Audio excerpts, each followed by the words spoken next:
ওম নমঃ শিবায়।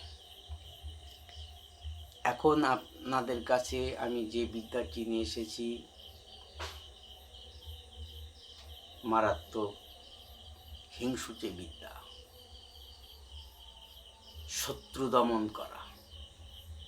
এক কথায় পাথর বর্ষণ শত্রুর বাড়িতে। বড় বড় পাথর জিন ভূত তারা এনে ফেলবে আপনার শত্রুর বাড়িতে। এইভাবে শত্রুকে দমন করতে পারবে। যে আপনার জমির আল দিয়ে হাঁটতে দেয় না, যে আপনাকে কোনো সময় ভালোবাসে না, ক্ষতি করতে চায়, তাদেরকে আপনি দমন করবেন। তো কীভাবে? আমি যে বিদ্যাটি দিব, এই বিদ্যার দ্বারাই দমন করা সম্ভব।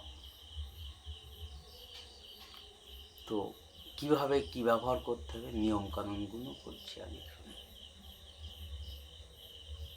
পয়সা লাগবে না, শিখবেন, লাইক শেয়ার কমেন্ট করবেন। আপনাদের কাছে এই অনুরোধ, চ্যানেলটি সাবস্ক্রাইব করে রাখবেন। শিখলেই কাজে লাগবে, পয়সা লাগছে। তো আসুন,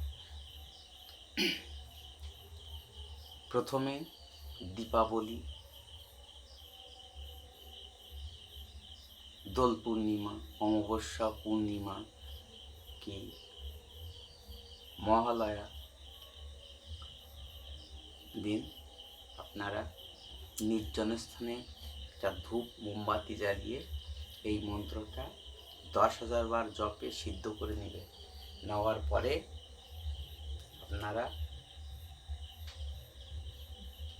এই মন্ত্র 21 বার অভিমন্ত্রিত করে কাজে লাগাবেন। কিভাবে না, প্রথমে শ্মশানে যাবেন, শ্মশান থেকে সীতারাংড়া মানে কয়লা 4টে নিয়ে আসবেন। আনার পরে এই সিদ্ধ মন্ত্র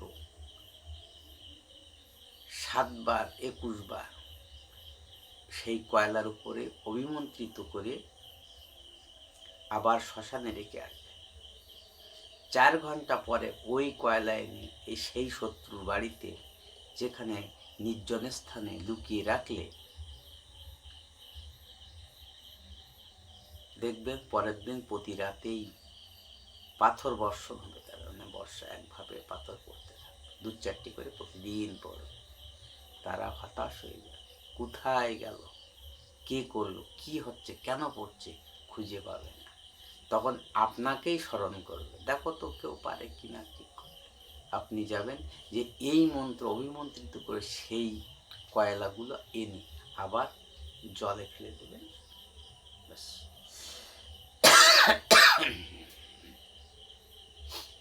পাথর বর্ষণ বন্ধ হয়ে যাবে। তো মন্ত্রটা কিন্তু 10,000 বার সিদ্ধ করে দিতে, তা না হলে। আর ভগবান শিবের উপাসনা করবেন, কারণ এসব মন্ত্রতন্ত্র সবই ভগবানের, শিবের উপনিষিত বাণী। তো আসুন, মন্ত্রটা এই: ওং নমো উচ্ছিষ্ট চণ্ডালিনী দেবী মহাপিশাচিনী ক্লিং ঠং ঠং সাহা। এই মন্ত্রটা শ্মশান থেকে কয়লা নিয়ে এসে 4 টুকরো কয়লার উপরে 7 বার বা 21 বার অভিমন্ত্রিত করে শ্মশানে রেখে আসবেন। শ্মশান থেকে তুলে এনে আবার 7 বার বা 21 বার অভিমন্ত্রিত করে যে শত্রুর বাড়িতে রেখে আসবেন, সেই শত্রুর বাড়ি সেই দিন থেকে পাথর বর্ষণ শুরু হয়ে যাবে রাত্রেতে। তো মন্ত্রটা আবারও বলছি, শোনেন। ওং নমো উচ্ছিষ্ট চণ্ডালিনী দেবী মহাপিশাচিনী ক্লিং ঠং ঠং সাহা। মন্ত্রটি ওম নমঃ শিবায়।